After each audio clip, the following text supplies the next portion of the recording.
प्रभु यीशु मसीह के नाम से सबको जय मसीह की शालोम। मैं आपका दोस्त, आपका भाई पास्टर पंकज एक बार फिर से प्रभु के अनुग्रह से आज के दिन में आप लोगों के बीच में परमेश्वर का वचन लेके आया हूं और परमेश्वर का धन्यवाद करते हैं, उसकी स्तुति और महिमा करते हैं क्योंकि वो भला है और उसकी भलाई सदा की है।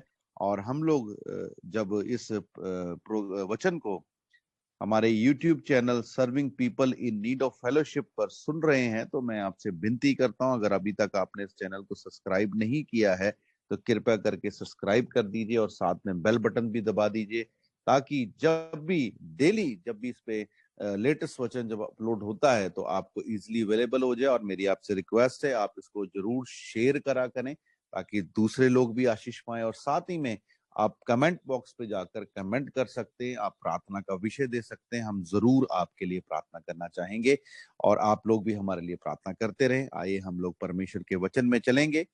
हम लोग निकालेंगे यूहन्ना की अंजील उसका 11 अध्याय उसकी 1 आयत से पढ़ेंगे। हम निकालेंगे यूहन्ना की अंजील उसका 11 अध्याय उसकी 1 आयत से देखेंगे परमेश्वर का वचन हमें यहाँ क्या कहता है। मरियम और उसकी बहन मार्था गांव बैतनिया का लाजर नामक एक मनुष्य बीमार था। हाँ, क्या कहता है? मरियम और उसकी बहन मार्था के गांव बेतनिया। आपने सुना है मरियम और मार्था एक फेमस नेम है ना। हमने कई बार उनके विषय में प्रचार सुना है, बाइबल में कई बातों को देखा है। तो वचन क्या बोलता आता है? मरियम और उसकी बहन का नाम क्या है? मार्था। और उनके गांव का नाम क्या है? बेतनिया है। और उनका जो भाई है उसका नाम है लाजर। और बाइबल बता रही है एक जो लाजर नाम का एक मनुष्य था वह क्या था? बीमार था। अभी आगे देखिए क्या लिखा है। ये वही मरियम थी जिसने प्रभु पर इत्र डालकर उसके पांवों को अपने बालों से पोंछा था। हाँ, ये वही मरियम थी जिसने प्रभु पर इत्र डालकर उसके पांव को अपने बालों से पोंछा था। आगे, उसी का भाई लाजर बीमार था। हाँ, उसी का भाई जो था वो लाजर बीमार था। अभी आगे देखिए क्या लिखा है। अतः उसकी बहनों ने उसे कहला भेजा, हे प्रभु देख, जिसे तू प्रीति रखता है वह बीमार है। क्या लिखा है यहाँ पर? उसकी बहनों ने उससे कहला भेजा, हे प्रभु देख, जिससे तू प्रीति रखता है वह बीमार है। जिससे तू प्रेम करता है वो क्या है? बीमार है। आगे, ये सुनकर यीशु ने कहा, ये बीमारी मृत्यु की नहीं परंतु परमेश्वर की महिमा के लिए है कि यीशु उसके ने द्वारा सुनते परमेश्वर के पवित्र पुत्र की महिमा हो। आमीन आमीन कहता है। ये सुनकर यीशु ने क्या कहा? कहता है ये बीमारी मृत्यु के लिए नहीं है परंतु परमेश्वर की महिमा के लिए है कि उसके द्वारा परमेश्वर का जो पुत्र है वो महिमा पाए। अभी 5वीं आयत पढ़िए क्या लिखा है। यीशु मार्था और उसकी बहन और लाजर से प्रेम रखता था। हाँ, बाइबल बताती है, क्लियर लिखा है, यीशु मार्था, उसकी बहन मरियम और लाजर से क्या करता था? बहुत प्रेम करता था। आगे, फिर भी जब उसने सुना कि वह बीमार है तो जिस स्थान पर वह था वहां 2 दिन और ठहर गया। हाँ, क्या लिखा है? अभी यहाँ पे क्या लिखा है देखो, ये ध्यान देने वाली बात क्या है। 5 आयत फिर से पढ़ेंगे। फिर भी जब उसने सुना कि वह बीमार है तो जिस स्थान पर वह था वहां 2 दिन और ठहर गया। हाँ, 5 आयत पढ़ेंगे एक बार फिर से।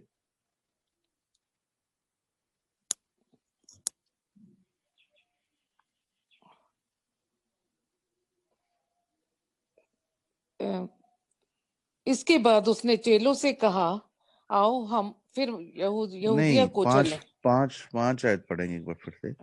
यीशु मार्था और उसकी बहन और लाजर से प्रेम रखता था। हाँ, क्या लिखा है? यीशु मार्था और उसकी बहन लाजर से क्या करता था? प्रेम करता था। ठीक है, और आगे क्या लिखा है? फिर भी जब उसने सुना कि वह बीमार है तो जिस स्थान पर वह था वहां 2 दिन और ठहर गया। बड़ी ताज्जुब वाली बात है। अगर आप जिससे प्रेम करते हैं और आपको पता लग जाए वो बीमार है, तो आज रात को 12 बजे आपको फोन आ जाए, भाई वो तो बीमार है, तो आप क्या करेंगे उस समय? आप सुबह होने की इंतजारी नहीं करेंगे, आप उसी समय निकलने की कोशिश करेंगे, क्योंकि जिससे आप प्रेम करते हैं उसको आप तकलीफ में नहीं देख सकते। यहाँ लिखा है, यीशु मार्था से, उसकी बहन से और लाजर से प्रेम करता था। और 6 आयत कहती, फिर भी जब उसने सुना कि वह बीमार है, तो जिस स्थान पर वह था वहां 2 दिन और ठहर गया। है ना? इस बात को पढ़कर हमें अलग सी लगता नहीं है कि जिससे हम प्रेम करते हैं, अगर हमें खबर आ जाए कि वो बीमार है, हम उसके लिए रुकते नहीं, हम लोग उसी समय वहां पहुंचते हैं। है ना? लेकिन यहां पर हम क्या देखते हैं? यहाँ देखते हैं कि यीशु मसीह को ये बात पता लगी, यीशु मसीह और 2 दिन के लिए रुक गया। है ना? अभी आगे पढ़े क्या लिखा। इसके बाद उसने चेलों से कहा, आओ हम फिर यहूदिया को चले। अब जब यीशु ने अपने चेलों को क्या कहा, आओ हम फिर यहूदिया को चलें। आगे। चेलों ने उससे कहा, हे रब्बी, अभी तो यहूदी तुझ पर पथराव करना चाहते थे, अभी तो और यहूदी क्या तुझे पथराव करना चाहते थे, क्या? आगे पढ़े। और क्या तू फिर भी वहां जाता है? हाँ, अभी तो तेरे को जो यहूदी लोग हैं वो पत्थर मारना चाहते थे, तो फिर वहीं को चलने को तैयार हो। अभी देखिए आगे पढ़े क्या लिखा है। यीशु ने उत्तर दिया, क्या दिन के 12 घंटे नहीं होते? आगे। यदि कोई दिन में चले तो ठोकर नहीं खाता, आगे। क्योंकि इस जगत का उजाला देखता है। देखता। आगे। परंतु यदि कोई रात में चले तो ठोकर खाता है, क्योंकि उसमें प्रकाश नहीं। आगे। उसने ये बातें कही और उसके बाद उनसे कहने लगा, हमारा मित्र लाजर सो गया है, परंतु मैं उसे जगाने जाता हूँ। हाँ, क्या कहता है? मेरा जो मित्र है, हमारा जो मित्र है लाजर, वो सो गया है, मैं उसे जगाने जाता हूँ। यीशु मसीह सब जानता था क्या हो गया उसके साथ। है ना? आगे। तब चेलों ने उससे कहा, हे प्रभु, यदि वह सो गया है तो स्वस्थ हो जाएगा। यदि सो गया है तो स्वस्थ हो जाएगा। चेले नहीं जानते थे कि यीशु क्या कह रहा है। आगे। यीशु ने तो उसकी मृत्यु के विषय में कहा था, हाँ, यीशु परंतु ने वे उसकी समझे मौत के विषय में कहा था। आगे। परंतु वे समझे कि उसने नींद से सो जाने के विषय में कहा। यीशु मौत के विषय में बात कर रहा है, चेले सोच रहे हैं कि वो नींद के विषय में बात कर रहा है। आगे। तब यीशु ने उनसे साफ साफ कह दिया, लाजर मर गया है, और यीशु ने मैं क्लियर बता दिया है कि लाजर मर गया है, और मैं तुम्हारे कारण आनंदित हूं कि मैं वहां ना था, जिससे तुम विश्वास करो। आगे। परंतु अब आओ हम उसके पास चलें। तब थोमा ने, जो दिदमुस कहलाता है, अपने साथी चेलों से कहा, आओ हम भी उसके साथ मरने को चलें। मरने को चले। क्योंकि यहूदियों में से होके गुजरना है और यहूदी लोग उसको पथराव करना चाहते हैं, तो अब जो थोमा है वो क्या कहता है, चलो हम भी मरने को चलते हैं, हमें भी मौत मिलेगी वहां पर। अभी आगे पढ़े क्या लिखा है। वहां पहुंचने पर यीशु को ये मालूम हुआ कि लाजर को कब्र में रखे 4 दिन हो चुके हैं। हाँ, 4 दिन हो गए लाजर को मरे हुए। यीशु मसीह को ये बात मालूम हुई। आगे। बेतनिया यरूशलेम के समीप कोई 2 मील की दूरी पर था। यरूशलेम परंतु के करीब 2 मील की दूरी पर बहु, था। आगे पढ़े। बहुत परंतु से यहूदी मार्था और मरियम के पास उनके भाई की मृत्यु पर शांति देने के लिए आए थे। हाँ, अफसोस करने के लिए आए थे। बहुत से यहूदी जो थे वो क्या करने आए थे? अफसोस करने आए थे। कहां से? यरूशलेम से आए थे। यरूशलेम में यहूदियों का मठ है, यहूदियों का मंदिर है, और वहां से वो लोग मार्था और मरियम के पास उसके भाई के लिए अफसोस करने के लिए और शांति देने के लिए आए। अभी आगे पढ़े क्या लिखा है। जब मार्था ने यीशु के आने का समाचार सुना तो उससे भेंट करने को गई, भेंट परंतु करने को मरियम गई, घर में बैठी रही। परंतु मरियम जो थी वो घर में ही बैठी रही। मार्था गई, उसे पता लगा, वो एकदम दौड़ी, और मरियम जो थी वहीं बैठी रही। आगे, मार्था ने यीशु से कहा, हे प्रभु, यदि तू यहाँ होता तो मेरा भाई कदापि ना मरता। क्या कहती है मार्था? कहती, अगर प्रभु आप यहाँ होते तो मेरा भाई कभी ना मरता। आगे, और अब भी मैं जानती हूँ कि जो कुछ तू परमेश्वर से मांगेगा परमेश्वर तुझे देगा। जो कुछ तू परमेश्वर से मांगेगा वह परमेश्वर तुझे देगा। आगे, यीशु ने उससे कहा, तेरा भाई फिर जी उठेगा। अब यीशु ने क्या कहा? कहता, तेरा भाई जो है फिर जी उठेगा। अभी आगे पढ़े, क्या लिखा है? मार्था ने उससे कहा, मैं जानती हूँ कि अंतिम दिन में पुनरुत्थान के समय वह जी उठेगा। मार्था कहती, मैं जानती हूँ कि जब रिजरेक्शन डे आएगा, है ना, जब क्यामत का रोज आएगा, जब न्याय का दिन आएगा, तो सब मुर्दों में से जी उठेंगे, तो मेरा भाई भी मुर्दों में से जी उठेगा। अभी आगे पढ़े, क्या लिखा है? यीशु ने उससे कहा, पुनरुत्थान और जीवन मैं ही हूँ। जो कोई मुझ पर विश्वास रखता है वह यदि मर भी जाए तो भी जिएगा। यीशु क्या कहता है? कहता, पूर्ण उद्धान और जीवन मैं हूं, जो कोई मुझ पर विश्वास करता है वह यदि मर भी जाए तो भी जिएगा। मार्था कहती है कि अगर तू यहां होता तो मेरा भाई ना मरता। यीशु मसीह कहता, तेरा भाई मुर्दों में से जी उठेगा। वो सोचती है कि वो पूर्ण धान के दिन, यानी कि जब क्यामत का रोज आएगा, न्याय का दिन आएगा, तब वो मुर्दों में से जी उठेगा। यीशु कहता है, पूर्ण उद्धान और जीवन मैं हूं, और कहता है जो कोई मुझ पर विश्वास करता है यदि मर भी जाए तो भी जी जाएगा। अभी देखिए आगे क्या लिखा, पढ़ेंगे। और जो कोई जीवित है और मुझ पर विश्वास करता है वह अनंत काल तक ना मरेगा। ना मरेगा। आगे, क्या तू इस बात पर विश्वास करती है? वो बोलता, क्या तू इस बात पे विश्वास करती है? आगे, उसने उससे कहा, हाँ हे प्रभु, मैं विश्वास करते हूँ कि परमेश्वर का पुत्र मसीह जो जगत में आने वाला था वह तू ही है। तू ही है। यीशु पूछता है, क्या तू विश्वास करती है? बोलती, हाँ मैं विश्वास करती हूँ, क्योंकि जो परमेश्वर का पुत्र मसीह जो जगत में आने वाला था तू है। लेकिन जब हम लोग इस वचन को पढ़ रहे हैं तो देखने वाली बात क्या है? बड़ी खास बात जो मैं देखना चाहता हूं कि जब वो 5 और 6 आयत में करता है। 5 आयत कहती है, यीशु मार्था और उसकी बहन और लाजर से बहुत प्रेम करता था। 6 आयत कहती है, जब उसको ये खबर पता लगी कि वो बीमार है तो वो 2 दिन के लिए और वहां ठहर गए। है ना, ये बात थोड़ी समझ ही नहीं आई कि जिससे हम प्रेम करते हैं और जिससे हम बहुत मोहब्बत करते हैं, जिससे हमारा बहुत लगाव होता है, अगर हमें पता लग जाए कि वो बीमार है या वो तकलीफ में है, तो हम रुक नहीं पाते, हम वहां पहुंचने की कोशिश करते हैं। लेकिन यहां लिखा है यीशु मसीह 2 दिन के लिए और रुक गया।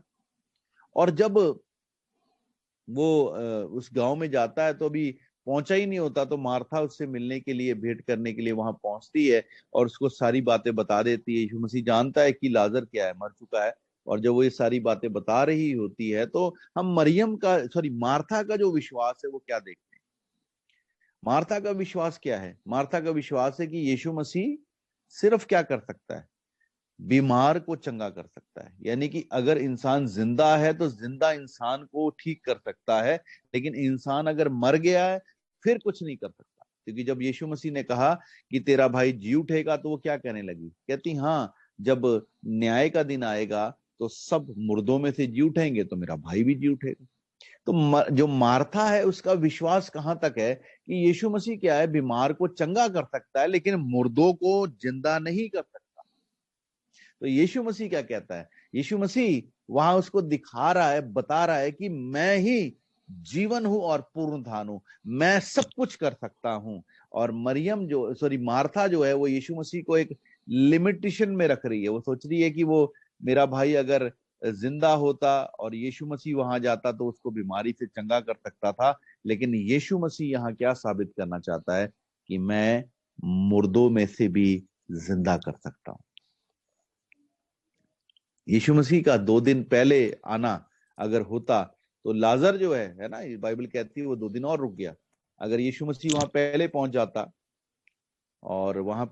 जाता तो लाजर वहां पे बीमार होता तो यीशु मसीह उसे चंगा कर देता, तो बड़ी बात नहीं होनी थी। बड़ी बात किसमें थी? बड़ी बात इसमें थी कि वो एक बड़ा कार्य करना चाहता था। वो ये बताना चाहता था कि मैं मुर्दों को भी जिंदा कर सकता हूं। जिंदगी और पुनरुत्थान जो है वो मेरे हाथ में है। अभी देखिए आगे पढ़िए क्या लिखा है, थोड़ा सा हम पढ़ेंगे आगे, 28 आयत में जाएंगे, क्या लिखा है। ये कहकर वह चली गई और अपनी बहन मरियम को बुलाकर चुपके से कहा, गुरु यहीं है और तुझे बुलाता है। हाँ, मार्था गई और अपनी बहन को चुपके से बुलाया, क्योंकि यहूदी वहां थे। वो जानती थी कि यहूदी यीशु मसीह से बैर रखते हैं, उसे पथराव करना चाहते हैं, मारना चाहते हैं। और धीरे से आकर बोली, गुरु यहीं है और तुझे बुलाता है। अभी आगे पढ़िए क्या लिखा है। ये सुनते ही वह तुरंत उठकर उसके पास आई। उसके यीशु पास आई अभी आगे। गांव में नहीं पहुंचा था, परंतु उसी स्थान में था जहां मार्था ने उससे भेंट की थी। यीशु अभी गांव में नहीं पहुंचा था, परंतु उसी स्थान में था जहां मार्था ने उससे भेंट की थी। अभी आगे पढ़े क्या लिखा है। तब जो यहूदी उसके साथ घर में थे और उसे शांति दे रहे थे, ये देखकर कि मरियम तुरंत उठ के बाहर गई है, ये समझे कि वह कब्र पर रोने की को जाती है, तो उसके पीछे हो लिए। अब देखा, यहूदियों ने देखा कि मरियम जो है वो एकदम उठकर भागी, तो जो लोग उसको अफसोस करने आए थे, उसे शांति देने आए थे, वो लोग भी उसके पीछे जाने लगे कि वो भी कब्र पे जाके रोएगी, तो चलो हम उसके पीछे चलते हैं। तो अभी आगे देखिए क्या हुआ, पढ़े। जब मरियम वहां पहुंची जहां यीशु था, तो उसे देखते ही उसके पांवों पर गिर पड़ी और कहा, हे प्रभु, यदि तू यहाँ होता तो मेरा भाई ना मरता। मरियम भी यही बात कह रही है। मरियम भी यही बात कहती है, अगर यीशु आप यहाँ होते तो मेरा भाई नहीं मरता। देखिए, इन दोनों की बातों में मार्था और मरियम का विश्वास क्या है। उनका विश्वास यहीं तक है कि अगर मेरा भाई जिंदा होता तो यीशु मसीह बीमारी से चंगा कर सकता। लेकिन यीशु मसीह क्या दिखाना मांग रहा है? यीशु दिखा रहा है कि अगर मर भी गया तो मैं मौत को भी जिंदगी में बदल सकता हूं। यीशु मसीह ये चीज दिखाना मांग रहा है। अभी आगे पढ़े क्या लिखा है। जब यीशु ने उसको और उन यहूदियों को जो उसके साथ आए थे रोते हुए देखा, तो आत्मा में बहुत ही उदास और व्याकुल हुआ। हाँ, अब यीशु ने उसको जो और उन यहूदियों को जो उसके साथ आए थे रोते हुए देखा, तो आत्मा में बहुत उदास और व्याकुल हो गया। और आगे पढ़े क्या लिखा है। और कहा, तुमने उसे कहाँ रखा है? उन्होंने उससे कहा, हे प्रभु, चलकर देख ले। क्या बोलते हैं? यीशु पूछता है, तुमने कहाँ रखा उसको? तो उन्होंने उससे कहा, हे प्रभु, चलकर देख ले। अभी देखिए 35 आयत पढ़ेंगे। यीशु रोया। बस यहीं रुक जाएंगे। बाइबल की सबसे छोटी आयत यही है, यीशु रोया। यीशु क्यों रोया?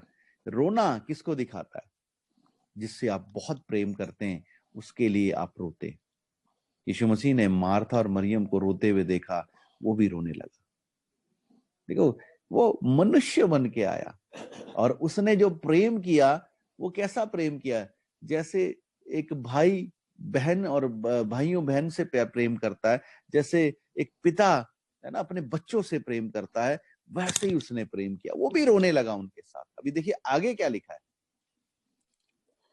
तब यहूदी कहने लगे, देखो, वह उससे कितना प्रेम रखता था। हाँ, वह कितना प्रेम रखता था। लेकिन जिससे वो इतना प्रेम रखता है, जिसके लिए वो रो रहा है, उसको जब खबर मिली कि लाजर बीमार है, बाइबल क्या कहती है, वो 2 दिन के लिए और वहां रुक गया। वो 2 दिन के लिए और वहां रुक गया, है ना। ये बात समझ में नहीं आती। यहां वो रो रहा है, वो फिर इसका मतलब क्या कर रहा है? ढोंग कर रहा है। हम लोग यही बोलेंगे, जब जब समय था तब तो आया नहीं, अब आकर रो रहा है, अब तो ये ढोंग कर रहा है ना। लेकिन यहाँ पे आप देखें यीशु रोया और बाइबल बता रही है, लिखा है लोग कहने लगे कि देखो वो कितना प्रेम करता था उससे। अभी आगे पढ़ें क्या लिखा है। परंतु उनमें से कुछ ने कहा, क्या ये जिसने अंधे की आंखें खोली वह भी ना कर सका कि वह मनुष्य ना मरता। हाँ, परंतु उसमें से कुछ ने कहा, क्या ये जिसने अंधे की आंखें खोली ये भी ना कर सका कि वह मनुष्य ना मरता। आगे ना लोग तानेबाजी करने लगे, वो कहते ये भी ना कर सका, है ना। अभी आगे पढ़ें क्या लिखा है। यीशु मन में फिर बहुत ही उदास होकर कब्र पर आया। कब्र पे आया। वह एक गुफा थी और एक पत्थर उस पर रखा था। हाँ, आगे। यीशु ने कहा, पत्थर हटाओ। उस मरे हुए की बहन मार्था उससे कहने लगी, हे प्रभु, उसमें से अब तो दुर्गंध आती है, क्योंकि उसे मरे दुर्गंध आती 4 है। दिन हो चुके हैं। यीशु कहता पत्थर उठाओ, और वो क्या कहती है, अभी तो उसमें से दुर्गंध आ रही होगी, उसको तो मरे हुए 4 दिन हो गए, है ना। आगे। यीशु ने उससे कहा, क्या मैंने तुझसे नहीं कहा था कि यदि तू विश्वास करेगी तो परमेश्वर की महिमा को देखेगी। यीशु क्या कहता है, मैंने तुझसे नहीं कहा था यदि तू विश्वास करेगी तो परमेश्वर की महिमा को देखेगी। 4 दिन हो गए लाजर को मरे हुए, और चौथे दिन यीशु मसीह लाजर की कब्र पे आया। ये चौथे दिन क्यों आया, क्या लॉजिक है? 5वें दिन क्यों नहीं आया? 7वें दिन क्यों नहीं आया, है ना? दूसरे दिन क्यों नहीं आया? पहले दिन क्यों नहीं आया? ये चौथे दिन आने का कारण क्या है? मैं बताना चाहता हूं कि यहूदी जो फेथ है, यहूदी जो मत है, यहूदी जो विश्वास है, उसके अनुसार वो कहते हैं कि एक आदमी जब मर जाता है तो उसकी जो रूह है, उसकी जो आत्मा है, वो 3 दिन उसके पास रहती है, आसपास रहती है ना, उसकी लाश के आसपास रहती है। और वो सोचते हैं कि अगर यीशु मसीह पहले दिन, दूसरे दिन या तीसरे दिन उसको जिंदा करता, तो वो सोचते यीशु ने नहीं किया, उसकी जो रूह थी उसके पास थी, वही रूह उसके अंदर चली।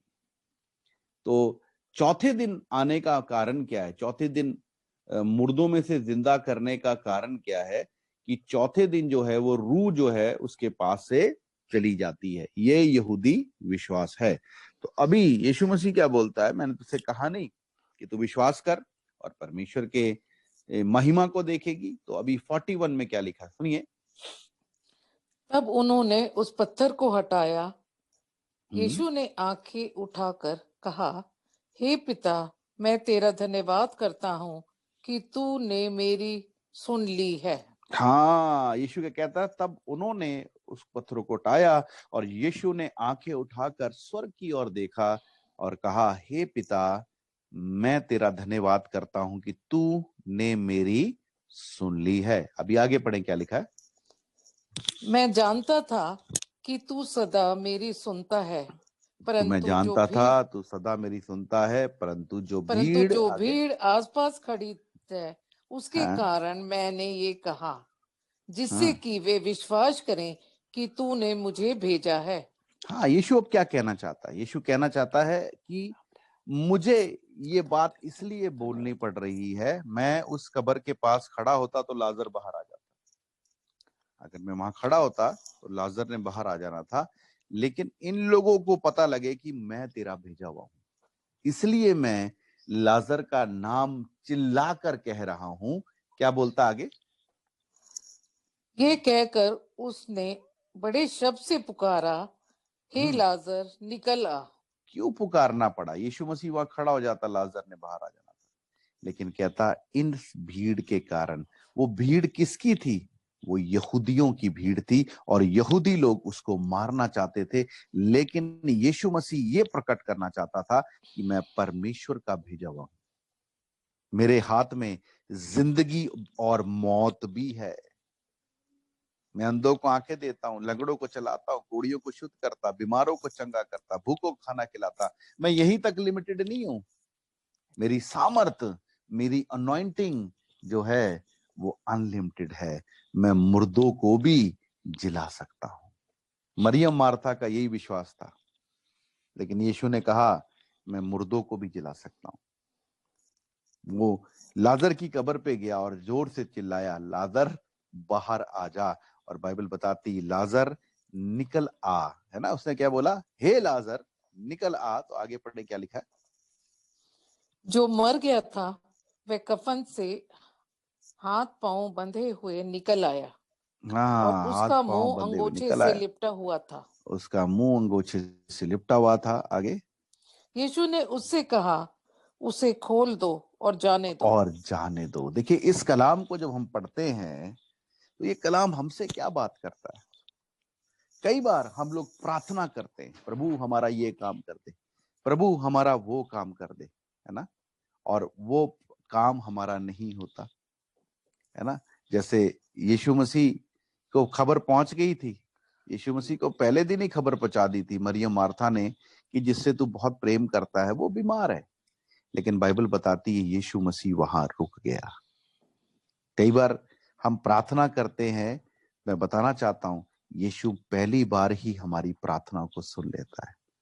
लेकिन यीशु रुक क्यों जाता है? क्योंकि यीशु एक बड़ा कार्य करना चाहता है। अगर यीशु मसीह उसी समय वहां पहुंच जाता तो परमेश्वर की बड़ी महिमा प्रकट नहीं होती। लोग कहते ये तो वैसे ही आम ही लोगों को चंगा करता है, लाजर को भी इसने चंगा कर दिया। और परमेश्वर की महिमा किसमें प्रकट होती है, कि वो लाजर को बीमारी से चंगा करता या लाजर को मुर्दों में से जिलाकर। हाँ, ये बात सच है कि यीशु मसीह ने जब 4 दिन के लाजर को मुर्दों में से जिलाया तब परमेश्वर की महिमा प्रकट हुई। तो कई बार क्या होता है, हम लोग प्रार्थना करते हैं, ऐसा नहीं है परमेश्वर नहीं सुनता। परमेश्वर पहली बार हमारी प्रार्थना को सुन लेता है, लेकिन वो ठहर जाता है। हम सोचते हैं हम तो मरे जा रहे हैं, हमारी तरफ कोई देख ही नहीं रहा, हम तो बहुत बड़ी प्रॉब्लम्स में, हम तो बहुत बड़ी समस्या में पड़ गए, वो हमारी तरफ देख ही नहीं रहा। लेकिन याद रखिएगा, यीशु ने पहली बार ही आपकी प्रार्थना को सुन लिया है। और जैसे वो लाजर से प्रेम करता है, वो आपसे भी प्रेम करता है, और इसीलिए उसने अपनी जान आपके लिए दी है। जिससे वो बहुत प्रेम करता है उसके लिए उसने अपनी जान दी है। वो आपसे प्रेम करता है, उसने अपनी जान आपके लिए दी है। लेकिन वो रुक क्यों गया है? पहली बार में उसने आपकी प्रार्थना को सुन लिया है, आपको बार बार कहने की जरूरत नहीं है। लेकिन वो रुक क्यों गया है? क्योंकि वो एक ऐसा कार्य करने जा रहा है जिससे परमेश्वर की महिमा प्रकट होने वाली है। अगर आप बीमारी में हैं, अगर आप तकलीफ में हैं, अगर आप प्रॉब्लम में हैं, अगर आपकी बिजनेस मर चुका है, आपकी नौकरी मर चुकी, आपका रिश्ता मर चुका है, आपका कोई भी अंग मर चुका है, किडनी मर चुकी है, लीवर मर चुका है, कोई भी अंग मर चुका है, और आपको लग रहा है यीशु मसीह सुन नहीं रहा है, तो मैं आज आपको एक बात कहना चाहता हूं, यीशु अपनी बड़ी महिमा प्रकट करने वाला है। उस यीशु मसीह ने लाजर को मुर्दों में से जिला दिया। तो अगर वेट हो रही है तो याद रखिएगा, परमेश्वर एक बड़ा महिमा का काम आपके जीवन में करने जा रहा है, जो आपकी सोच से भी बढ़कर है। अगर आप यीशु मसीह को यही सोचते हैं कि वो इतना ही कर सकता है, ये काम नहीं कर सकता, तो मैं आज आपको बताना चाहता हूं परमेश्वर सब कुछ कर सकता है। मनुष्य से तो नहीं हो सकता, लेकिन परमेश्वर से सब कुछ हो सकता है। सो आज मैं आप लोगों को ये बात कहकर इनकरेज करना चाहता हूं, उत्साहित करना चाहता हूं।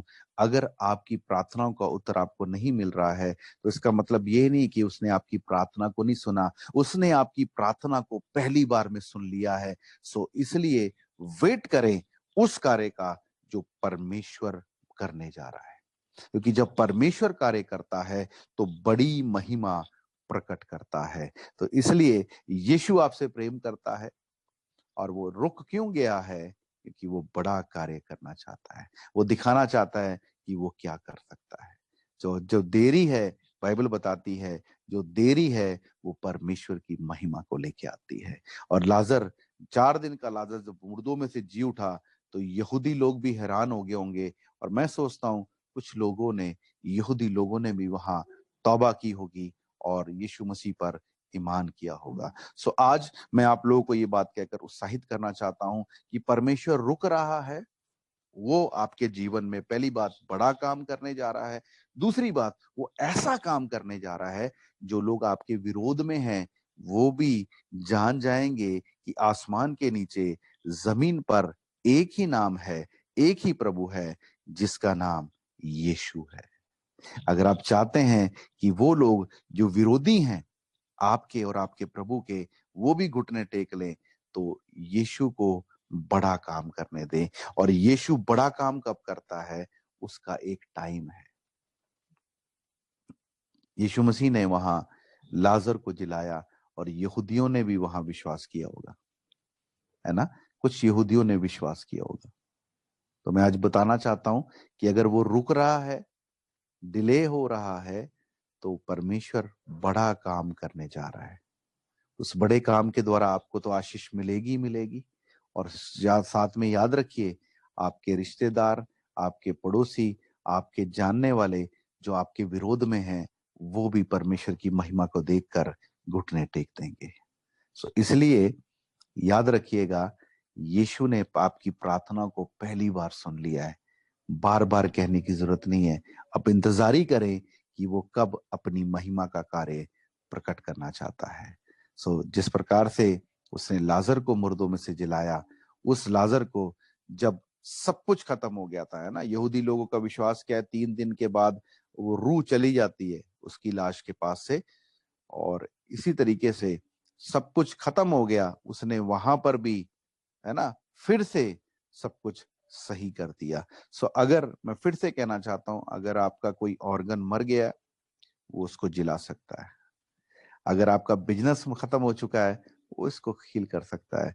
अगर आपका रिश्ता खत्म हो चुका है, उसको खड़ा कर सकता है। जो कुछ भी है वो उसको फिर से वैसा कर सकता है, क्योंकि यीशु मसीह के पास रिजरेक्शन पावर है।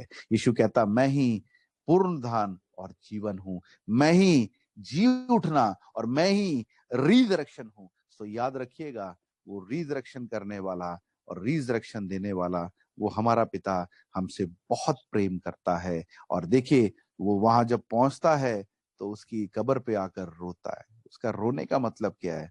वो प्यार करता था उससे, वो आपसे भी प्रेम करता है। वो आपको दुख में नहीं देखना चाहता, लेकिन ये दुख किस लिए है?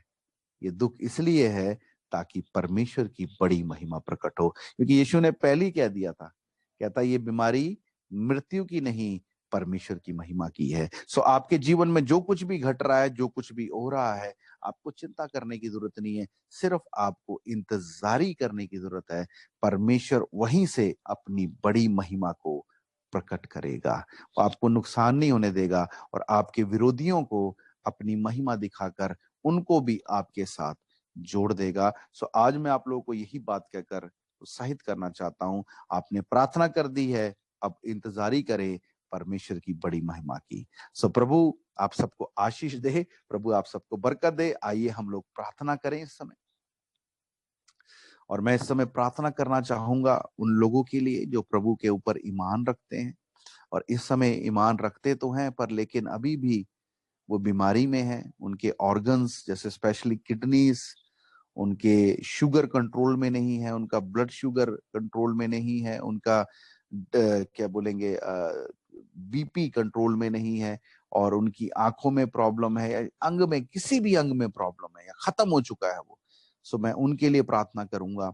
आज मैं प्रार्थना करता हूं प्रभु यीशु मसीह के नाम से। प्रभु इस समय जैसे कि हमने आपके वचन को सीखा है, जाना है प्रभु, कि आप रिजरेक्शन है, आप पुनरुत्थान है प्रभु, आप जिंदगी हैं पिता परमेश्वर। तो मेरी प्रार्थना है, जितने लोग इस प्रार्थना को सुन रहे हैं, उनके अंग, बॉडी के अंग जो मर चुके हैं, वो यीशु के नाम से हील हो जाए प्रभु, वो नए हो जाए पिता परमेश्वर। किडनीज नहीं आए प्रभु, लंग्स नए आए। मैं प्रार्थना करता हूँ लीवर नए नए आने के लिए। मैं प्रार्थना करता हूं अगर आंखों में प्रॉब्लम है, आंखों की रोशनी आने के लिए मैं प्रार्थना करता हूं। मैं प्रार्थना करता हूं बॉडी के हर एक अंग को आप नया कर दीजिए और चेंज कर दीजिए पिता परमेश्वर। मैं आपसे प्रार्थना करता हूं प्रभु, क्योंकि आप रिजरेक्शन है, आप पुनरुत्थान है प्रभु। जैसे अपने लाजर को मुर्दों में से जिला दिया, वैसे ही प्रभु आप अपने बच्चों को, उनके शरीर के अंगों को फिर से जिला दीजिए प्रभु। अगर उनका बिजनेस बंद खत्म हो गया, उनके बिजनेस को फिर से खड़ा कर दीजिए। अगर उनकी नौकरी चली गई है इस समय में प्रभु, उनकी नौकरी को, अच्छी नौकरी को देकर आपने ब्लेस करें पिता परमेश्वर। उनके घरों में जो समस्या, उनके रिश्ते जो टूट गए, उन रिश्तों को आप फिर से रिकंसाइल करें प्रभु, फिर से जोड़ दीजिए, फिर से एक कर दीजिए पिता। मैं आपसे प्रार्थना करता हूं प्रभु, पवित्र आत्मा आप अपने लोगों को छुएं और उनको ब्लेस करें, आशीष दें पिता आज के दिन में प्रभु। और खुदावंद आपका नाम जलाल पाए पिता, और खुदावंद होने दे आपकी महिमा की गवाही ये लोग देने पाए प्रभु। सारा जलाल, सारी महिमा तुझे देते हैं प्रभु, यीशु के नाम से मांगते हैं, आमीन।